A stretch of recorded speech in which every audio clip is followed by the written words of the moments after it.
Abacuque capítulo 1, versículos 1 ao 12.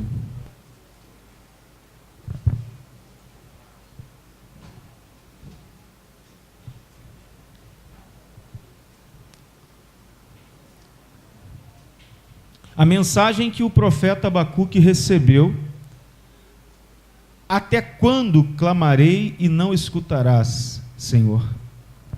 Ou gritarei a ti, violência, e não salvarás? Por que razão me fazes ver a maldade e a opressão?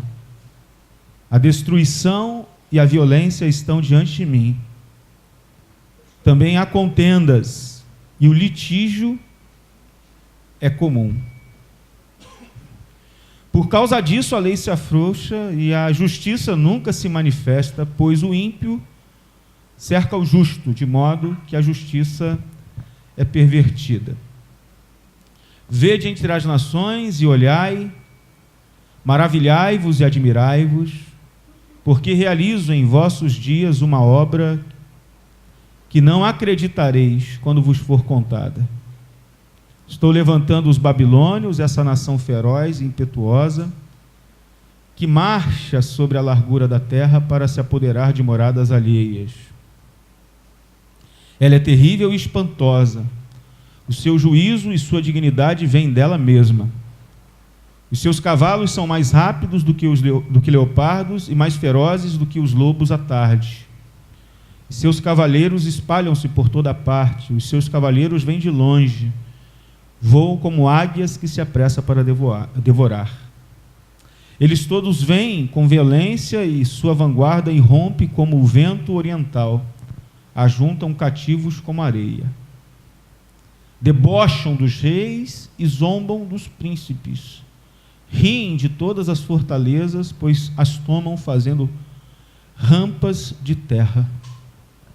Então, passam com o ímpeto de um vento e vão adiante. Eles, porém, são culpados, estes cujo Deus é o próprio poder. Verso 12. Ó Senhor meu Deus, meu santo, por acaso não existe desde a eternidade? Não morreremos. Ó Senhor, puseste este povo para juízo.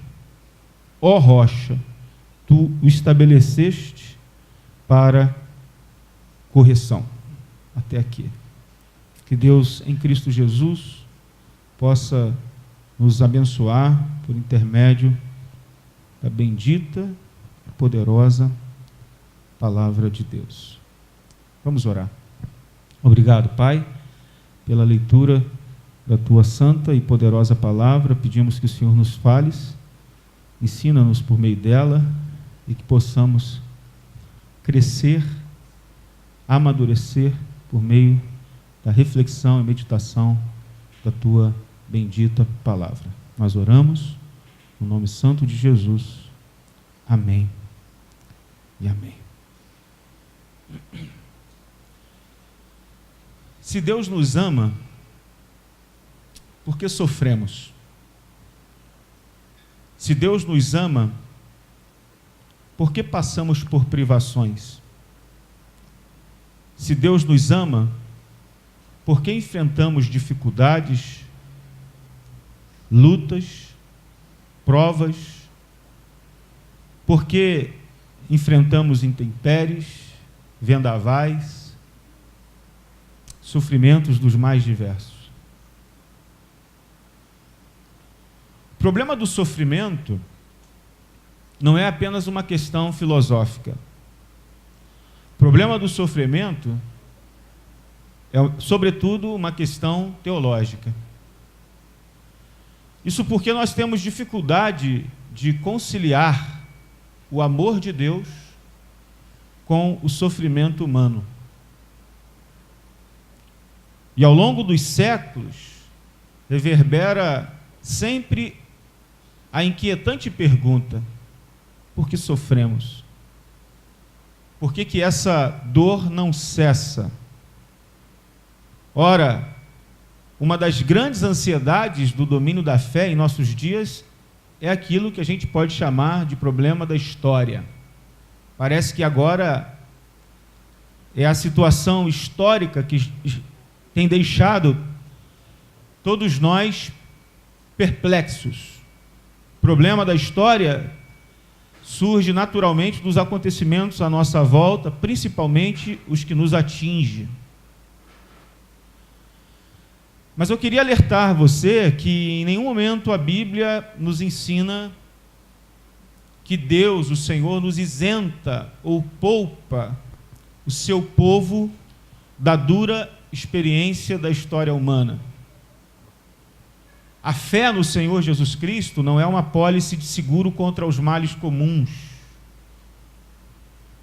E o fato é que os crentes sofrem tanto quanto os descrentes, e servir a Deus, de maneira alguma, é estar num parque de diversões. Surge então a pergunta: por que é que Deus não age em favor dos seus? Por que é que Deus muitas vezes parece estar inativo em relação àqueles que são salvos? A Bíblia capacita-nos a entender o que acontece hoje e que nada que ocorre na história deixa de encontrar um lugar no plano divino. O grande e nobre ensino da Bíblia trata da questão toda do mundo e do seu destino, e esse é um dos grandes temas da palavra de Deus.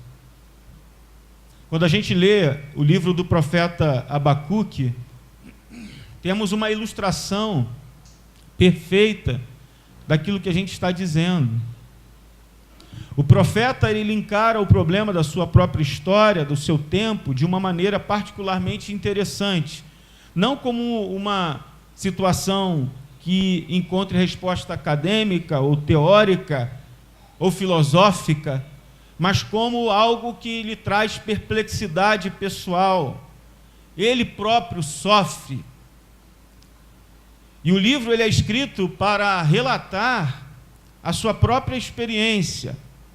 Estava ali um homem muito perturbado pelos acontecimentos, ansioso por tentar conciliar o que ele via com aquilo que ele cria, o que ele percebia na história com aquilo que ele acreditava, com a sua fé no Senhor.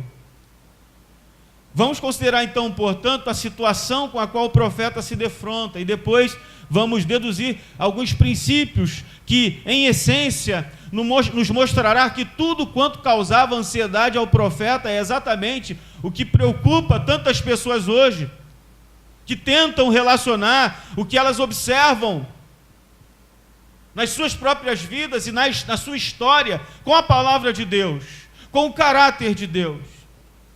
Nós estamos o tempo todo perguntando: se Deus nos ama, por que sofremos? Se Deus nos ama, por que passamos por isso? Eis o problema do crente, eis o problema de Abacuque, eis o problema de cada um de nós.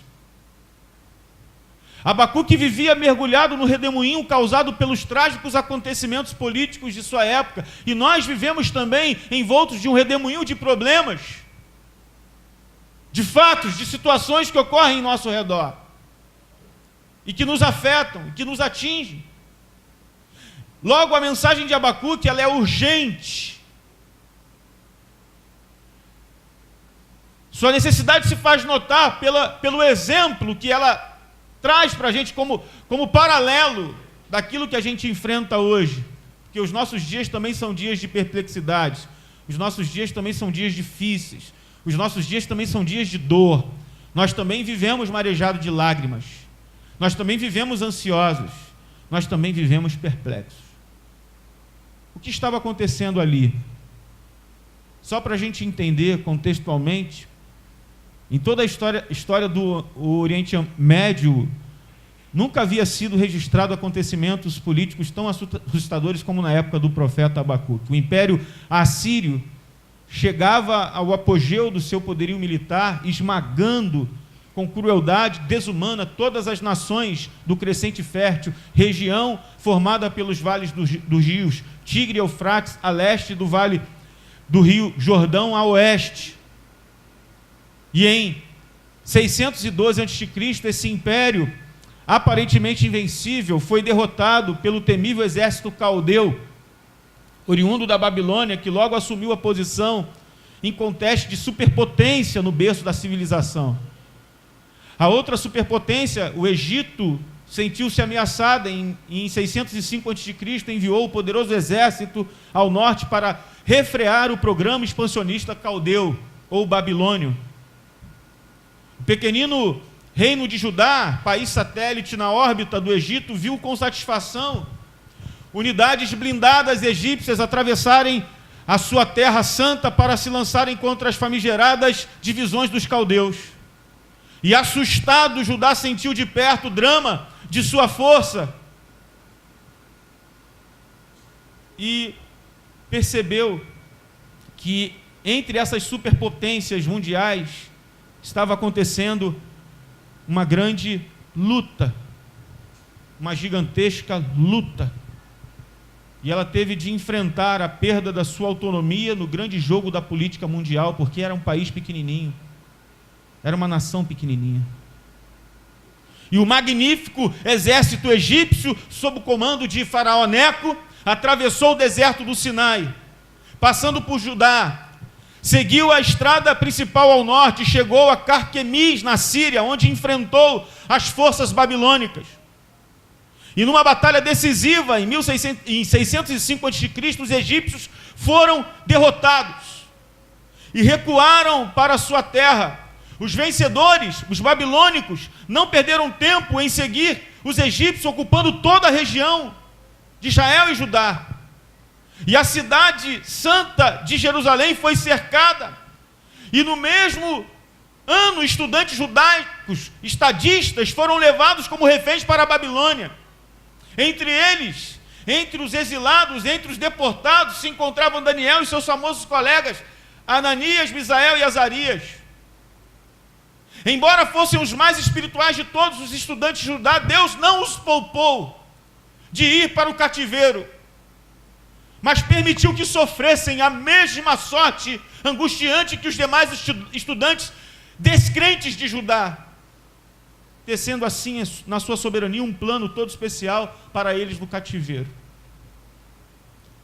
E nesta mesma época, o pregador, já conhecido como profeta, Abacuque, ele não sofreu a mesma sorte por ser mais idoso. E como observador do drama da destruição da pátria dele, este servo de Deus, na sua perplexidade, tentou conciliar a sua fé num Deus bondoso, num Deus soberano, num Deus todo-poderoso, com a realidade cruel da invasão da terra da promissão por um povo ímpio. Se Deus é realmente soberano, se Deus é aquele que governa o universo, se Deus é ao mesmo tempo o Deus do seu próprio povo, do povo de Judá, por que é que ele permitiu que a ímpia Babilônia prosperasse e o povo eleito de Judá fosse pela Babilônia pisado? Por que é que Deus permitiu e levantou, ou permitiu ser levantado um povo cruel e ímpio contra o seu próprio povo? Então, no livro que leva o seu nome, nós vemos o profeta Abacuque, no capítulo 1, protestando a Deus. No capítulo 2, tentando entender a Deus. No capítulo 3, ele cantando um triunfo de fé em Deus. Porém, vamos nos deter a extrair princípios aqui do texto lido, do capítulo 1, versículo 1 ao 11. E a pergunta é, o que a gente aprende dessa passagem? O que a gente descobre aqui? A primeira coisa, irmãos, que eu queria que os irmãos aprendessem junto comigo, nesta passagem bíblica, é que os caminhos de Deus, às vezes, são misteriosos. Repitam comigo, os caminhos de Deus, mais forte, os caminhos de Deus, às vezes, são misteriosos. Irmãos, às vezes Deus age com mão forte. Às vezes Deus age em resposta à oração do seu povo de uma maneira extraordinária, mandando fogo do céu, mandando o sol parar, a lua se deter, para dar vitória ao seu povo. Deus é assim. Às vezes Deus manda o corvo servir o seu povo do deserto. Às vezes Deus prepara uma mesa para o seu povo no deserto. Pães Ele envia.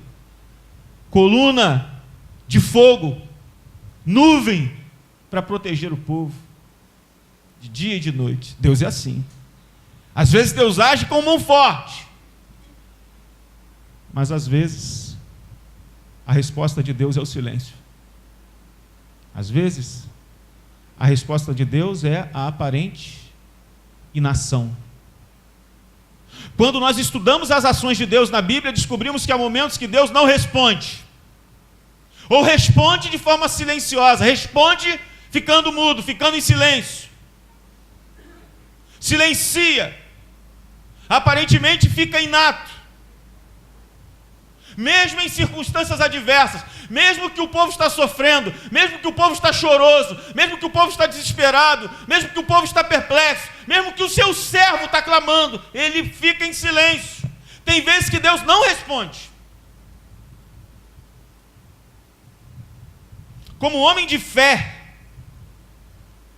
Abacuque orou a Deus, irmãos, em um tempo de angústia, mas Deus não lhe respondeu no primeiro momento. Em meio aos cuidados de uma situação perigosa e violenta, o profeta afirmava que Deus nem ouvia e nem salvava. Veja o versículo 2: até quando clamarei e não escutarás, Senhor? Ou gritarei a ti violência e não salvarás? Até quando? Até quando? Até quando eu vou passar por isso? Até quando eu vou clamar? Até quando eu vou sofrer, vou sofrer assim? Até quando eu vou chorar? Até quando? Até quando? Até quando? O Senhor não está vendo? O Senhor não está percebendo a minha situação? O Senhor não está vendo a situação? O Senhor não está vendo a circunstância? Até quando? Até quando?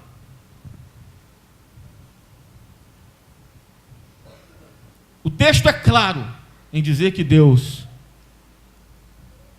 nem ouvia e nem falava na percepção do profeta. Por que Deus permite que certas coisas aconteçam?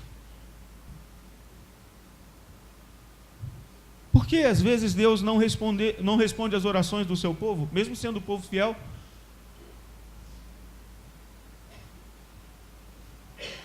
Por que Deus muitas vezes fica em silêncio quando há iniquidade, quando há opressão, quando há destruição, quando há violência na terra? Quando as coisas estão indo de mal a pior, por que Deus não responde? Se a gente ora, por que as coisas não são consertadas? Por que as coisas não são consertadas? Por que, Senhor? Até quando?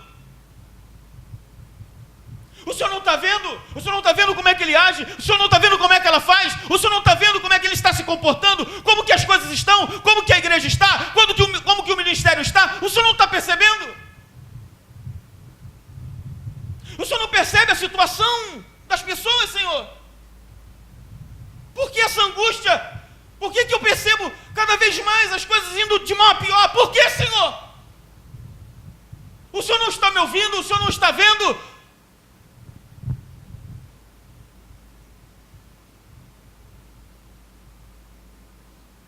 O que está acontecendo? Por que o Senhor, que é Deus Todo-Poderoso, bom, poderoso, justo, santo, não julga, não reage, não faz, não trabalha, não responde, não age? Por que o Senhor não faz como o Senhor fez com Ananias e Safira? Por que o Senhor não faz como o Senhor fez com Elias quando ele orou e começou a chover ou parou de chover? Por que o Senhor não faz? Por que o Senhor não faz desse jeito? Por que as coisas não acontecem imediatamente quando a gente clama? Por que as coisas não são resolvidas? Por que, Senhor? Por quê? A semelhança do profeta Abacuque, muitos perguntam até quando eu passarei por isso? Até quando tu não escutarás a minha oração?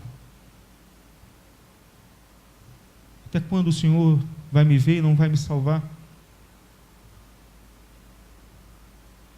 Não sei qual é a situação que você chegou aqui. Não sei se você chegou aqui quebrado, quebrada. Há os que durante muitos anos vêm orando em favor de alguém. Há os que durante muitos anos vêm orando em favor de uma causa. Há os que durante muitos anos têm passado por situações difíceis, adversas, enfrentado uma situação que aparentemente não se resolve.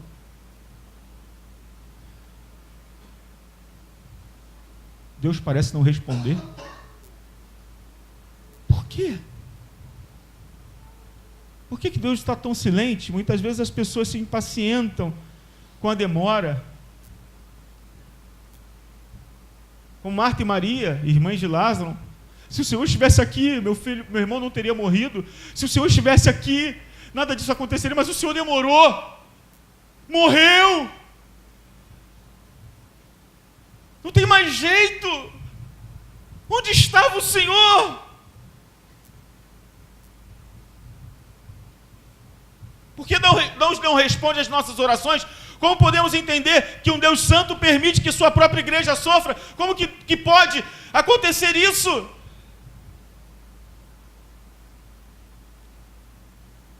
Às vezes, Deus age com mão forte e responde imediatamente. Mas por vezes, a sua resposta é a inação e é o silêncio. Eu queria dizer para os irmãos que mesmo no silêncio, Deus está trabalhando. Eu não consigo ver e nem enxergar. Eu não tenho noção do que Ele está fazendo.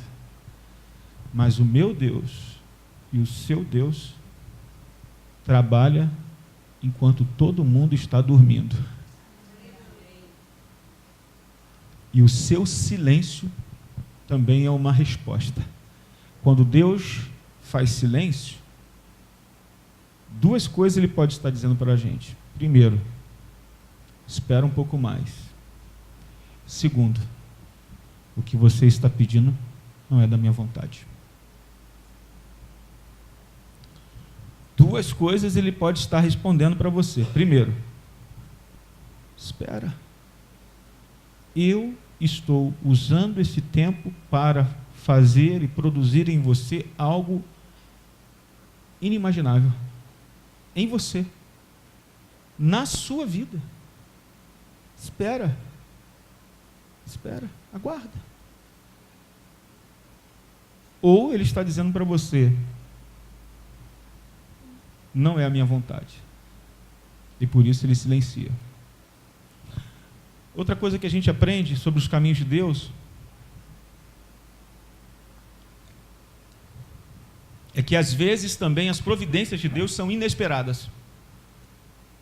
Inesperadas. A segunda coisa que a gente descobre a respeito dos caminhos de Deus misteriosos é de que Deus às vezes dá respostas inesperadas às nossas orações. Completamente inesperadas. Isso mais do que qualquer outra coisa foi o que deixou Abacuque perplexo, irmãos. Abacuque já estava perplexo, Abacuque já estava incomodado, Abacuque já estava perturbado, mas de repente Deus responde. Por um longo tempo Deus parece não responder. Então, quando Deus responde, o que Ele diz é mais misterioso até mesmo do que a sua aparente falha em ouvir as orações do seu povo e responder. Eu vou repetir. Deus passou um tempo sem responder, em silêncio. E quando Deus responde ao profeta, o que Ele responde é algo muito mais misterioso do que a sua aparente inação e falha em responder. A resposta que Deus dá ao profeta é inacreditável. Inacreditável. Ele mesmo diz isso. O próprio Deus fala com o profeta. Quando as pessoas ouvirem falar do que eu fiz, eles não vão acreditar que foi eu quem fiz isso. Quando Deus lhe respondeu, afinal, Ele advertiu Abacuque que a verdade sobre a situação era pior do que o que ele pensava, e dava para até mesmo ele desmaiar diante da situação. Quando Deus disse, estou respondendo a sua oração, E eu vou responder a sua oração, Abacuque, suscitando um exército caldeu para marchar contra as suas cidades, destruí-las. O profeta não conseguia acreditar no que ouvia, mas foi Deus que lhe disse, e foi exatamente isso que ocorreu. Irmão, quem nunca vivenciou uma experiência pessoal semelhante, na busca de algo, para que essa situação, que esse algo melhorasse em sua vida, em sua história, seja ela na vida espiritual, profissional, relacional, seja em que área for, esperando descer dos céus chuvas de bênçãos, respostas, mas ao invés disso, experimentou uma provação ainda maior, além da sua compreensão, chuvas de saraiva ao invés de chuvas de bênçãos. Mas quando aprendemos a lição, o Senhor retira-nos da provação, o Senhor livra-nos da provação, o Senhor é aquele que nos faz passar pelo fogo. Às vezes, o Senhor é aquele que nos faz passar pelas águas, às vezes, para nos experimentar, para nos tratar, para trabalhar em nós. Todos nós temos uma tendência de prescrever as respostas às nossas orações. Pensamos que Deus pode manifestar-se somente de uma forma, mas a Bíblia ensina que Deus às vezes responde às nossas orações, permitindo que as coisas piorem muito antes que possam melhorar. Deus permite que as coisas fiquem piores.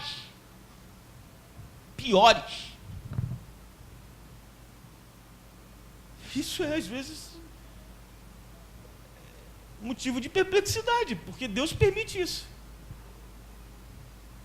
Você está orando por uma causa, por uma situação, para que ela se resolva, para que ela melhore, mas o negócio piora.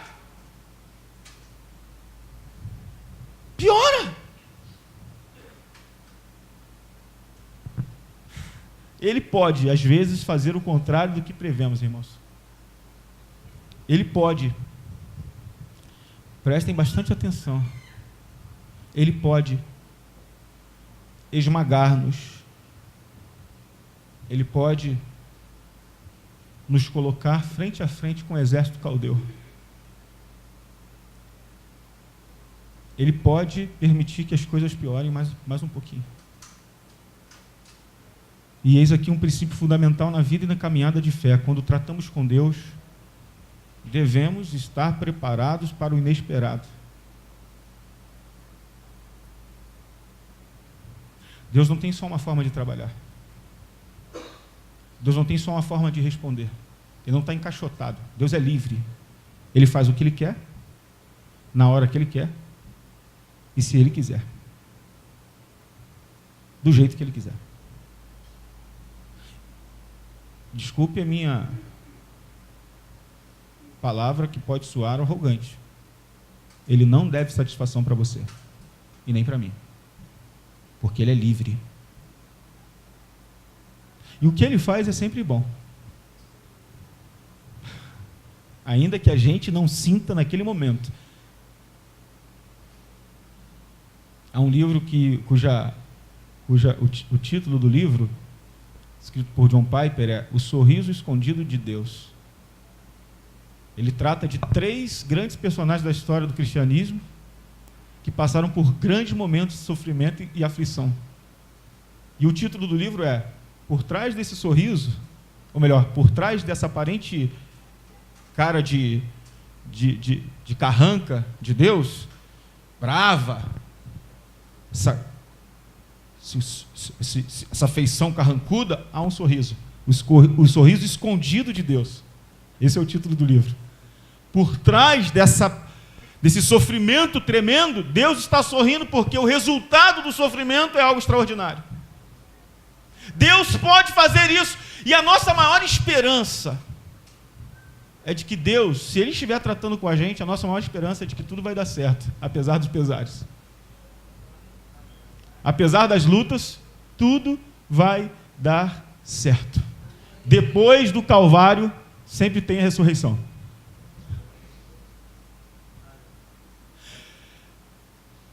Terceira coisa que a gente aprende aqui sobre essa questão dos caminhos de Deus é de que às vezes Deus usa instrumentos que são incomuns.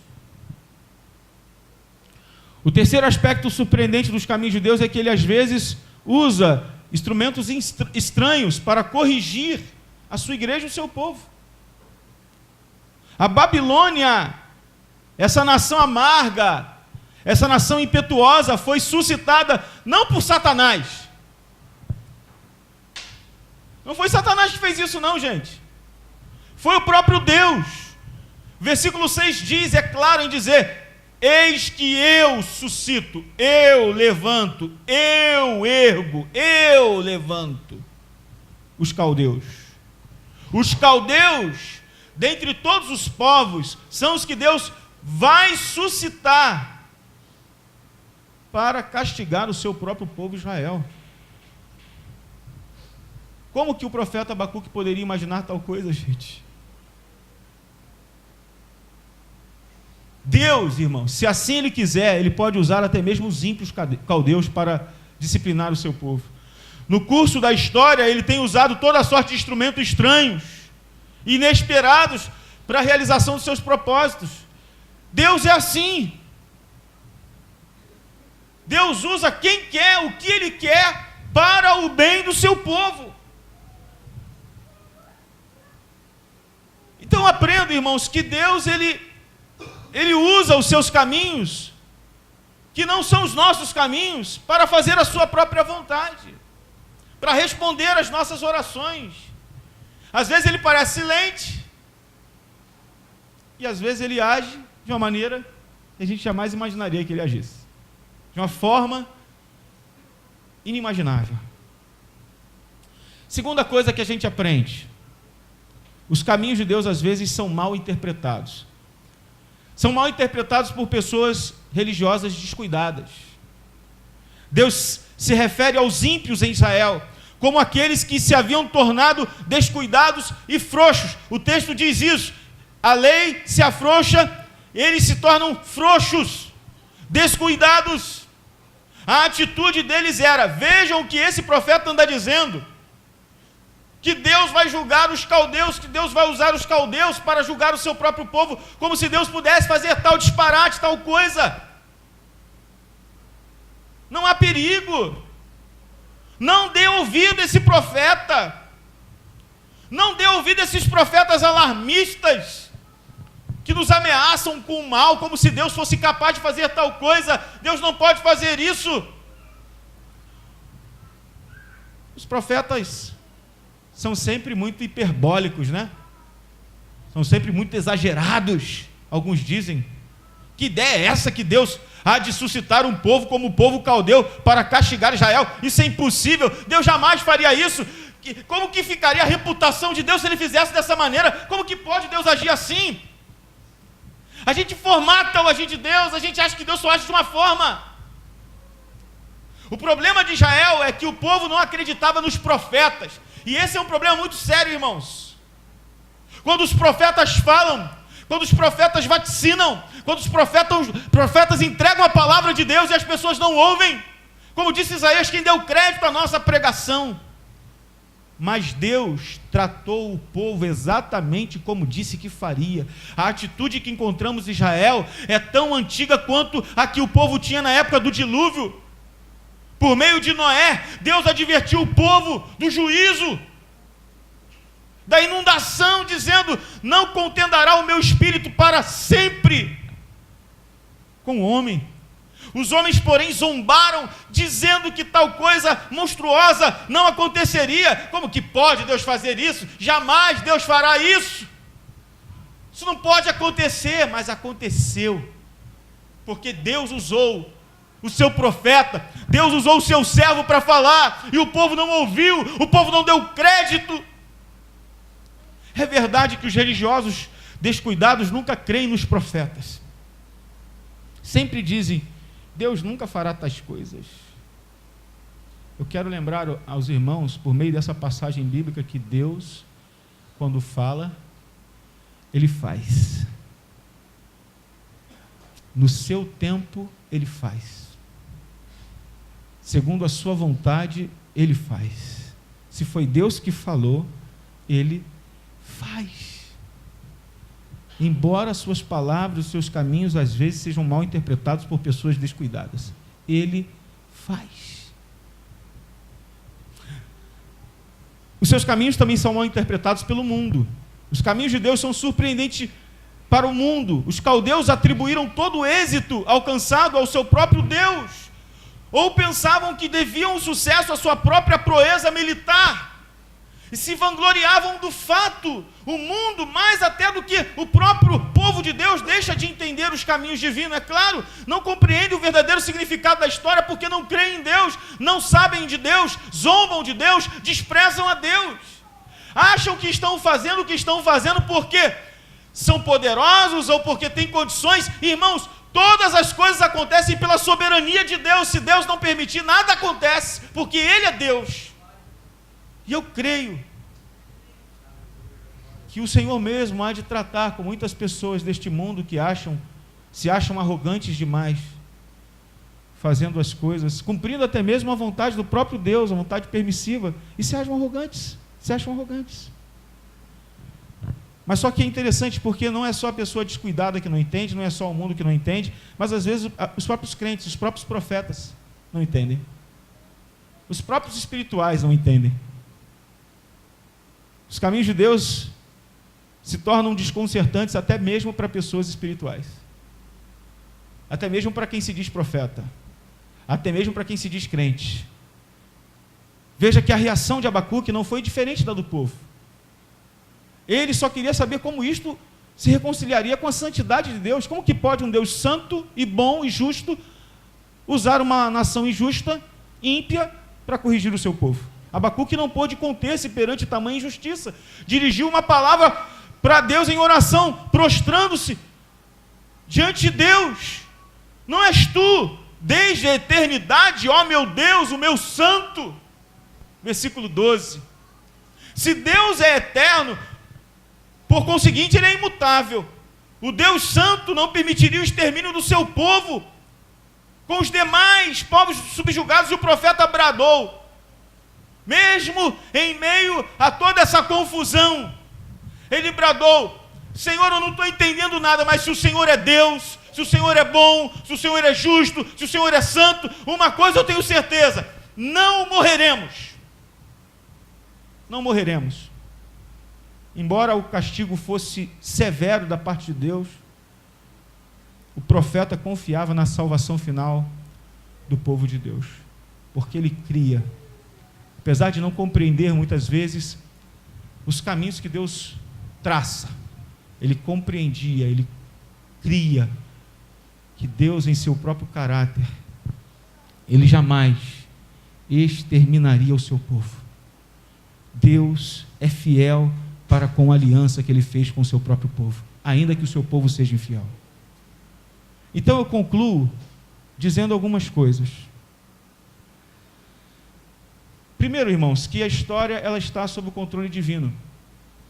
Deus, Ele é o Senhor da história, e Ele está sendo cada vez mais percebido pelo seu povo como o Senhor da história. Ao longo da Bíblia você vai ver algumas pessoas que não entendiam isso começando a perceber. Ele está sentado nos céus. As nações são para Ele como gafanhotos, como pingo d'água que cai num balde, como um grão de areia na balança. A Bíblia afirma que Deus está acima de tudo e de todos. Ele começou o processo histórico, Ele controla a história e Ele porá um fim em todas as coisas. Deus é o princípio e o fim de todas as coisas, irmãos. Nada foge ao seu controle, nada, absolutamente nada. Então, diante disso, eu tenho que acreditar que a história, por mais que as coisas estejam acontecendo de uma maneira que a gente não concorda, e a gente grita como profeta: violência, sofrimento, mentira, corrupção, o senhor não está vendo? A gente precisa acreditar que todas as coisas seguem um plano divino. As coisas não acontecem por acaso, os acontecimentos não são simplesmente acidentais, porque há um plano definido da história e tudo foi pré-organizado desde o começo. Nada pega Deus de surpresa, Deus não joga dados, Deus vê todas as coisas antes que elas aconteçam. Deus é aquele que vê o fim desde o princípio, e Ele tem um propósito para tudo. Ele conhece os tempos e as épocas, e há um propósito na história. E o que acontece em pleno século 21 Não é acidental. O que acontece hoje no Brasil não é acidental. O que acontece na sua própria história não é acidental. Deus conhece tudo. Deus sabe de tudo. Nada pega Deus de surpresa. E por isso eu preciso acreditar, e você também, que a história segue um horário, um tempo divino. O Kairos de Deus. Deus não se detém para consultar-nos, e tudo ocorre segundo o conselho da sua vontade. Deus tem o seu tempo próprio. Ele tem o seu próprio caminho, Ele tem os seus próprios instrumentos, Ele age e trabalha, consequentemente, para o bem daqueles que amam a Ele. Nada foge ao seu controle, irmãos. Nada foge ao seu controle. E eu e você precisamos acreditar que a história está ligada ao reino divino. O que realmente importa no mundo é o reino de Deus. Desde o princípio, desde a queda do homem, Deus vem trabalhando no estabelecimento do novo povo, do novo reino, do novo mundo. E a história do Evangelho é esta. A gente vê o Deus Criador, a criação, você vê a queda e o homem pecador, você vê a redenção em Cristo Jesus, e todas as coisas caminham para a glorificação, para a redenção final, para a glória, para a consumação. E Deus está trabalhando desde o início para o estabelecimento de um novo povo, de um novo reino no mundo. E tudo o que acontece relaciona-se com o reino que ainda está em processo de formação, mas que atingirá a sua consumação perfeita. Como disse Paulo aos Coríntios no capítulo 4 da sua segunda epístola, e o versículo 17, ele diz: porque a nossa leve e momentânea tribulação produz para nós eterno peso de glória acima de toda comparação. E também o rei Davi disse: foi-me bom passar pelo sofrimento, para que eu aprendesse os teus decretos. Salmo 119, versículo 71. Irmãos, eu queria concluir essa mensagem de hoje dizendo uma coisa para os irmãos. Porque Deus nos ama, às vezes Ele permite que a gente sofra, por conta de determinadas situações que a gente faz, a maneira como a gente é. Eu creio que Ele usa, às vezes, uma determinada situação para nos tratar. Quem foi à conferência teológica Vida Nova viu um dos pastores, o pastor Jonas Madureira, pregando, ensinando, usando uma palavra alemã, Anfertum, uma palavra que fala de provação, de tentação, de teste, de sofrimento. E ele foi muito claro em dizer que aquela palavra estava relacionada a Deus, e não a qualquer outra coisa. O próprio Deus muitas vezes permite isso. O próprio Deus muitas vezes nos conduz a determinadas situações. Mas o seu intento é maravilhoso. O seu intento é trabalhar em nós, é tratar com a gente. Então eu queria dizer a você que se você está passando por alguma situação semelhante à situação do profeta Abacuque, não se desespere. Ore. Mas se Deus estiver em silêncio, espere. Aguarde. E se Deus falar determinada coisa, ainda que não seja aquilo que você espera, confie nele. Ele sabe o que está fazendo. Lance toda a sua ansiedade diante do Senhor. Lance toda a sua perplexidade diante de Deus. E, sobretudo, creia que Ele é bom em todo tempo. E em todo tempo, Ele é bom. Você crê nisso? Eu creio, irmãos. Eu creio nessa palavra das Escrituras, nessa verdade das Escrituras, eu creio que Deus, Ele tem uns caminhos diferentes dos meus caminhos. Ele age de uma maneira inesperada. Ele usa instrumentos que muitas vezes eu não compreendo, mas eu creio que Ele mesmo está fazendo para que o seu nome seja glorificado no final. Talvez o que você está passando hoje, você não entenda, não tenha uma resposta hoje, não entenda. Mas amanhã talvez você vai saber por quê. E a pergunta que se deve fazer, na verdade, hoje não é por que eu estou passando por isso, mas a pergunta é para quê? Qual é o propósito do Senhor nisso tudo? E eu sei que você, assim como eu, está em 3 posições diante das provações e dificuldades e sofrimentos. 3. Ou você está passando por ela agora, ou você já passou por ela, ou você vai passar por ela. 3 posições. Então, diante dessa verdade, guarde no seu coração essa palavra. Deus é o Deus que tem todo o universo em suas mãos. Basta apenas uma palavra dele. Apenas uma palavra. Mas às vezes, ele, na nossa hora, no nosso tempo, ele demora. Na nossa maneira de enxergar e de ver as coisas, ele está silente, está inativo. Mas ele está trabalhando. Amém? Vamos ficar de pé, em nome de Jesus.